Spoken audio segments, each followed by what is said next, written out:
दल लपेटा की टीम आज पहुंची है ग्राम पिपरी में, जहां पर डूब डूब के बाद का हमने मंजर देखा है। कई गांव डूबे, कई मवेशी मरे, लोग परेशान हैं। ये पिपरी गांव ऐसा है जहां इसे डूब से बाहर बताया गया था, वहां फिर अचानक पानी पहुंचा है। लोग परेशान हुए हैं, जिला प्रशासन के अधिकारी नहीं आए। डूब से पहले ना इनको सूचना दी गई है, ना मुनादी करवाई गई है। ऐसे ही हमने कई गाँवों का दौरा किया था। आज हम पिपरी गाँव पहुंचे, जहाँ पर लोग काफी परेशान है, लोगों में आक्रोश है, शासन प्रशासन से गुहार लगा रहे हैं, संपूर्ण पुनर्वास की मांग कर रहे हैं। गाँव के लोगों से हम बात करेंगे। गाँव में हम पहुंचे हैं, गाँव के लोगों से बात करेंगे। किस तरीके की ये डूब थी? बहुत भयानक डूब थी। क्या किस तरीके का मंजर देखा आपने?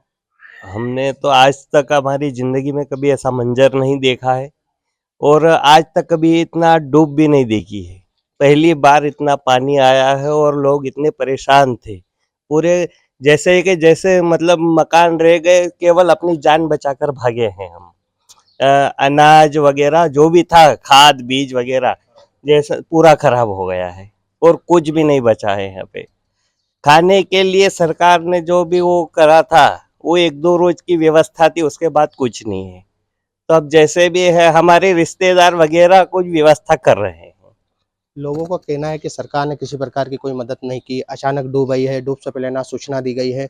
वहीं लोगों का कहना है कि हम 138 मीटर से हमें बाहर बताया गया था, उसके बाद अचानक पानी बढ़ा है, जो 142 से 143 मीटर तक पहुंचा है। राहुल, क्या स्थिति थी?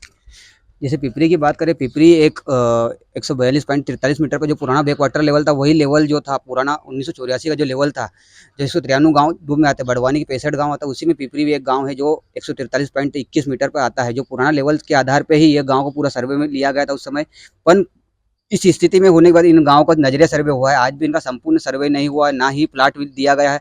जो एनडब्ल्यूटी अवार्ड और राज्य की पुनर्वास नीति और सुप्रीम कोर्ट के जो 2000 का आदेश है, 2005 का आदेश, 2017 का आदेश के अनुसार इनका संपूर्ण पुनर्वास नहीं हुआ है। उसके पहले डूब लाया गया है, क्योंकि आज भी इस गाँव का जो अवार्ड है उस पर स्टे मिला हुआ है। आज भी केस चल रहा, पेंडिंग है। इस स्थिति में जो डूब आई गैर कानूनी तरीके से डूब आई है, और आज भी इन विस्थापितों को 5,80,000 मिलना बाकी है, मकान का मूल मुआवजा मिलना बाकी है, घर प्लॉट मिलना बाकी है, इनके अलग से बसाहट होना बाकी है, जो आज तक नर्मदा घाटी विकास प्राधिकरण के द्वारा नहीं किया गया है।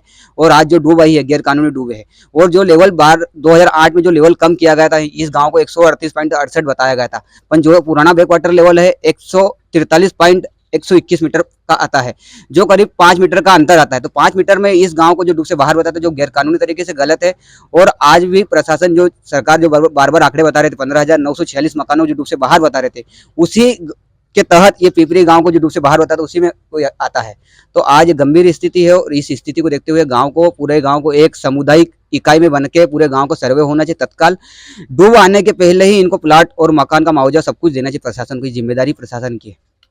ये राहुल ने बताया है कि संपूर्ण पुनर्वास नहीं हुआ है, लोगों को घर प्लाट का लाभ नहीं मिला है, लोगों में आक्रोश है। क्या होना चाहिए, किस तरीके की व्यवस्था होना चाहिए आप लोगों को? वहाँ पर सभी सुविधा होनी चाहिए, कि रोड, बिजली, अस्पताल, पढ़ाई की व्यवस्था होनी चाहिए। हमारे बच्चे कहाँ जाएंगे पढ़ने के लिए? उचित व्यवस्था होनी चाहिए वहाँ पे। लोगों की आंखें नम हो रही है, डूब का दर्द पहली बार देखा है। लोगों ने कहा है कि 50 साल की उम्र में पहली बार हमने इस तरीके का दर्द देखा है। वही लोगों में आक्रोश है, खेत डूबे हैं, मकान डूबे हैं, मवेशी मरे हैं। उसके बाद भी लोग काफ़ी परेशान हो रहे हैं। शासन प्रशासन के अधिकारी मौके पर नहीं पहुंच रहे हैं। यहाँ सर्वे की बात की जा रही है, मगर अभी तक कोई सर्वे की टीमें नहीं आ रही है। सर्वे के लिए अधिकारी आते हैं, औपचारिकता निभा के चले जाते हैं। किस तरीके का सर्वे होना चाहिए?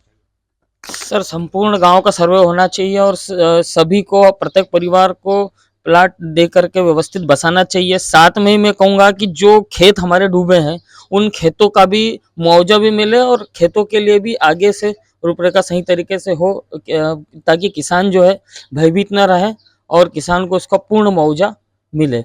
और साथ ही गांव का व्यवस्थित बसाहट होना चाहिए, यहाँ से कम 1.5-2 किलोमीटर दूर, ताकि हम खेती भी बाद में कर सकें और साथ में ही जो है व्यवस्थित तरीके से रह सके।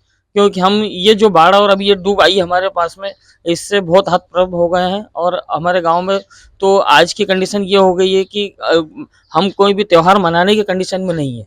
और आप अगर घरों में जाके देखोगे तो बहुत सारे घर तहस नहस हो चुके हैं और वहाँ पर रहने के पोजीशन में नहीं है, ऐसे घर हो चुके हैं हमारे। तो अब बताइए कि हम आगे का जीवन यापन किस प्रकार से करेंगे। लोग और ग्रामीण यहाँ पर काफ़ी आक्रोशित है और पीड़ित है। उनका कहना है कि ये सामने त्योहार है, ऐसे में हम त्योहार कैसे मनाएं, और काफ़ी लोग परेशान हैं यहाँ पर। राहुल, किस तरीके की व्यवस्था होना चाहिए, प्रशासनिक अधिकारियों ने क्या करना चाहिए? जैसे प्रशासन के द्वारा से पहले तत्काल सर्वे करना चाहिए और जो सर्वे करके जो स्थिति है आकलन करना चाहिए। आकलन निकालने के बाद उसकी क्या स्थिति हो सकती है, इनके लिए एक बसाहट अलग से बनाना चाहिए, जो NWT अवार्ड में लिखा है, राज्य की पुनर्वास नीति में लिखा है, सुप्रीम कोर्ट के आदेश में लिखा है कि पहले। और इसके पहले जो सुप्रीम कोर्ट का 2019 का आदेश है उसमें यह है कि जल स्तर बढ़ने से पहले 4 मुख्यमंत्री मिलकर चर्चा करके तय करके पानी भरा जाए और उसका पहले इनका संपूर्ण पुनर्वास हो। तो वो तो हुआ नहीं और गैर कानूनी डूब आई है। तो एक गंभीर स्थिति है, क्योंकि आज पिपरी जैसा गांव है जो एक समय पूरा संघर्ष सहित रहा है और हमेशा लड़ता रहा, आज भी उनकी प्रक्रिया नहीं हुई। तो एक गंभीर स्थिति है जिसको एक बसाहट और मूलभूत सुविधाओं के साथ इनकी बसाहट बनाना चाहिए और इनको घर प्लाट देना चाहिए, सब कुछ मूलभूत सुविधा देना चाहिए।